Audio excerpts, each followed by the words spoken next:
Last weekend was May the 4th, and I delved into some nostalgia around old Star Wars games.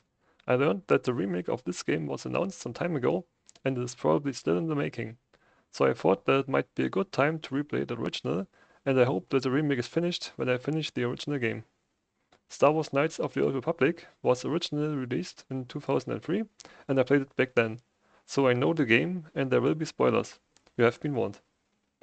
The version I will be using is 1.03 from GOG in its vanilla state without any modifications, therefore the aspect ratio will be 4:3. I want to do 2 playthroughs in parallel, a light side female warrior / Jedi Guardian, and a dark side male scout / Jedi Counselor. As you can hear from the class names, you will start as a non-Force user and become a Jedi during the game. I plan to alternate between both characters and try to do the same things so that you can see the differences side by side. What you see here is the manual, which was included in printed form originally. The manual has a nice design and a lot of information in it, so we will go through it and see what's in there.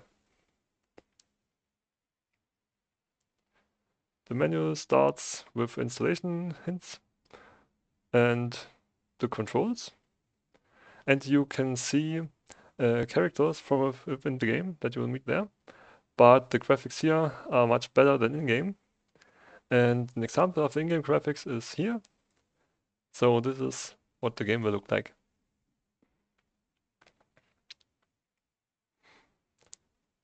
There are several menus, and one is the inventory and the equipment. That's listed here, so you can equip several things, and you'll have a lot of equipment to choose from.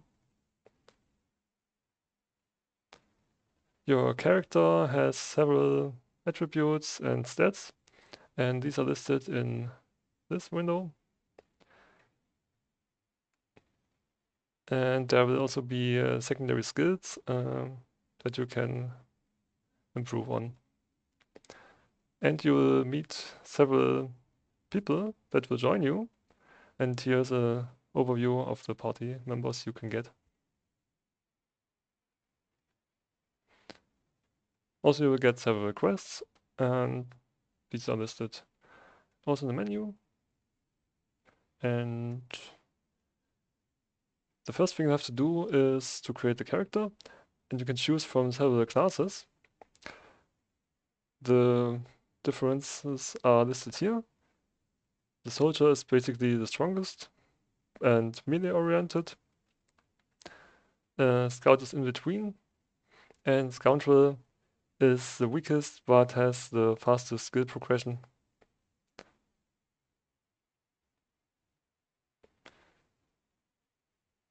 Then there are the attributes that you can choose from, and also skills. And skills and attributes are linked together, so several skills get bonuses from some attributes. And then there are feats, and there are active ones and passive ones. And you have to choose the feats to match your equipment, or the other way around.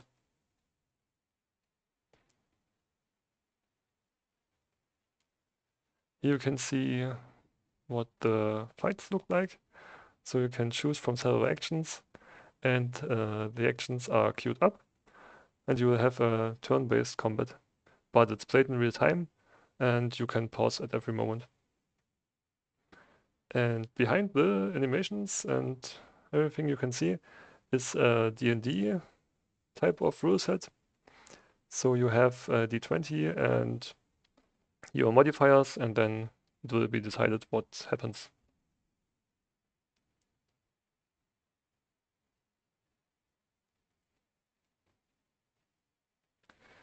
Then there are some mini games. The first one is Pazak. It's a card game where you have to reach a count of 20, and you can play several cards, and your opponent can do the same. And the swoop racing, it's you try to catch these pads that boost your speed, and try to be as fast as you can without hitting any objects. And then there's the gunner station of the spaceship you will get. And there you just have to shoot down some enemy ships.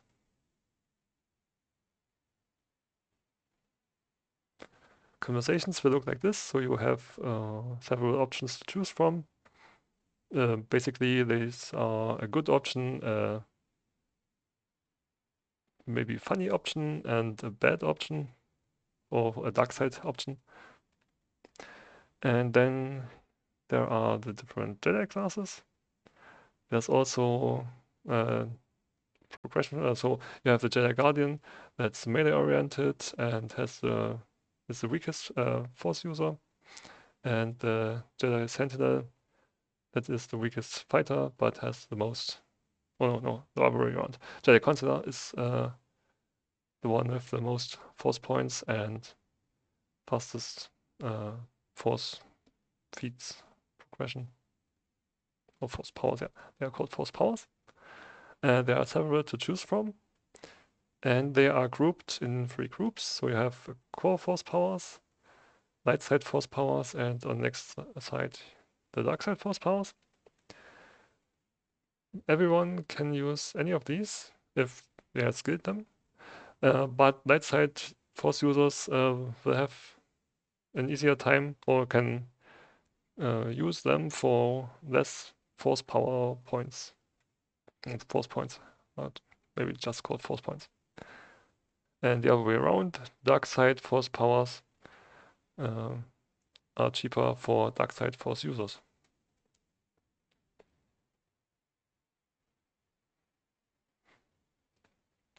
Then there are different weapon options and also different armor options. You can also use grenades. And you can be affected by a lot of different things. Here's a list of the different classes. And as you can see, the maximum level you can reach is 20. And you can and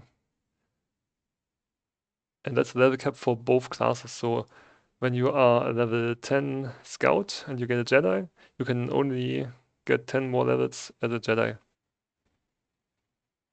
So it's better to get a Jedi early on so that you can have more Force powers.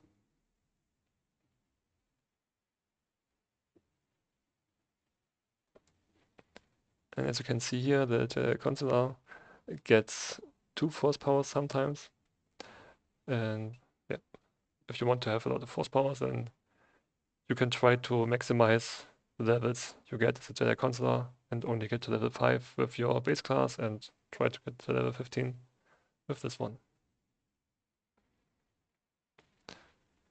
You can also have droid companions, and these also level up, and there's a combat droid and a technical droid, and these have different class attributes and different things they get. Then there's a list of the weapons and other types of stuff you can use. And as I said earlier, there are some Force power costs related to your attunement or alignment to the light or dark side. So if you are really dark and you want to use a light side power, it will cost you 75% more. But your dark side powers will be 50% cheaper.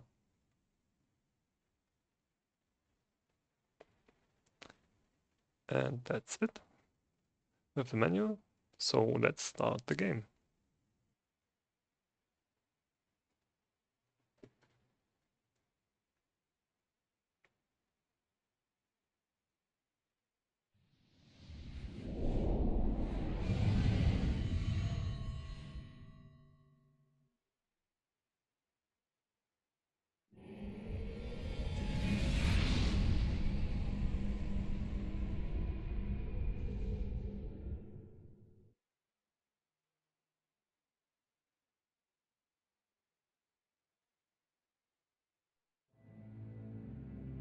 So here we are in the main menu, and see you in the character creation.